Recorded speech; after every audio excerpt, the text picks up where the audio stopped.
Hello, everybody. This is just Sherry Ann again.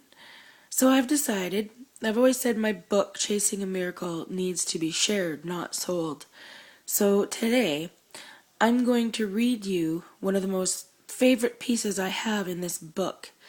It's called The Letter to Abused Women Around the Globe from Your Kindred Spirit, Sherry Ann, January 27th, 2008. I'm showing it to you in this clip right now. So I'm going to sit here this morning and I'm going to show you how I feel about abused women and why.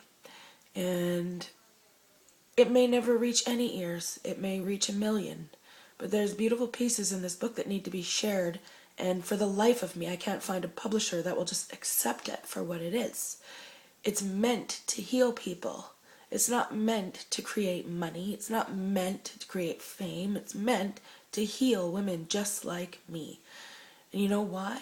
Because I'm beautiful, and so are they. And what makes us beautiful is our love for other people, even if the world can't see that. So I'm about to read you this letter, and then I'm going to post it on my YouTube, and I'm going to hope that a world full of abused women pull up this clip and have the courage to hear every word. And when they do, then have the courage to change their life so they can become beautiful and vibrant like I am. I'm walking a new journey now, God, with you as my guide. Here goes nothing. Hello, beautiful. You have never met me, but I still think you're beautiful. You may not believe me or understand why yet. Let me enlighten you, sisters. You have not reached your true potential. You have nothing to be ashamed of if you love or have loved an abusive man. These men were not always abusive. When you first met them, they were sweet and charming and you were drawn to them, but something about them struck a chord in you that you wanted to see more of. You saw something in them that no one else did and believed in them, and that made you feel good about who you are. Then one day, maybe a month, maybe a year, maybe a decade after you fell in love with them, they felt comfortable enough with you to let a little piece of their pain be visible to you when they never shared it with anyone else. And that felt even better, because it relieved them to release that little bit, because they carry their pain around like a suitcase handcuffed to their wrists. They wanted more. With this pain and unlocking it comes a tidal wave of emotion. Overwhelming to these men that have always stoically hid their feelings, it overtakes them, and they are constantly searching for that initial rush they felt when it started to open up. Deep down, they are just men that never felt validated, so they crave making their own validation. They hate themselves but don't want anyone to know that, so they try to cover that hurt and low self-esteem by overpowering others, because it makes them feel a false sense of self-confidence. Loving them does not make you weak and defenseless. It makes you courageous and strong. These men are like tornadoes, which most people would deliberately avoid. Yet you, precious you, are so kind, warm, loving, and forgiving that you don't run. You stand and face that tornado, trying to find a way to make it stop so the sun can come out again, but you keep getting sucked back up into the air. I once had a very wise counselor give me a wonderful word picture to describe the dynamics of domestic violence to me, because I just wasn't comprehending what she was trying to tell me. So, knowing I was analytical and a problem solver, she gave me a word picture to help me visualize it in my mind. She told me to imagine my life when I was trapped in a relationship of domestic violence as the game of Monopoly. For the majority of my life, I had played it in one form or another. The board was all banged up, half the pieces were missing, and there was no instruction manual anymore. But I still kept playing it because it was the only game I knew how to play. Then, when people told me to just go cold turkey from Monopoly and throw myself into a brand new game of life with no instructions, I panicked because it was uncharted territory to me. There was no one guiding me, and I hadn't ever been read the rules.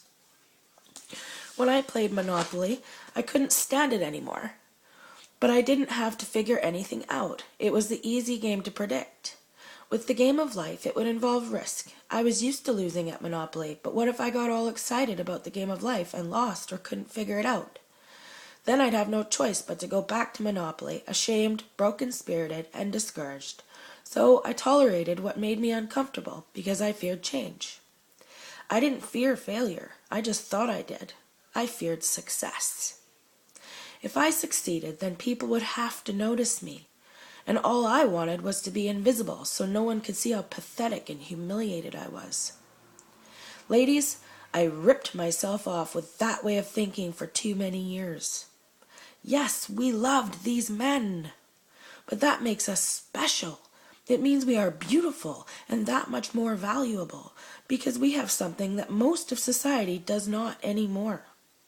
We have the ability to love our enemies, embrace them, and forgive them.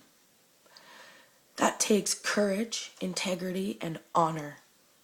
Don't ever let anyone tell you otherwise. You are the most beautiful, courageous, valiant, honorable warriors on our planet. You are unique. Walk with pride that you have that quality when other people hold on to hate and rage. You face the front lines every day. And have battle scars inside and some on the outside that run so deep they are not repairable. Yet you get up and walk honorably and face your fears and refuse to fall. I am so proud of who you are. No one should ever make fun of you for it or pity you.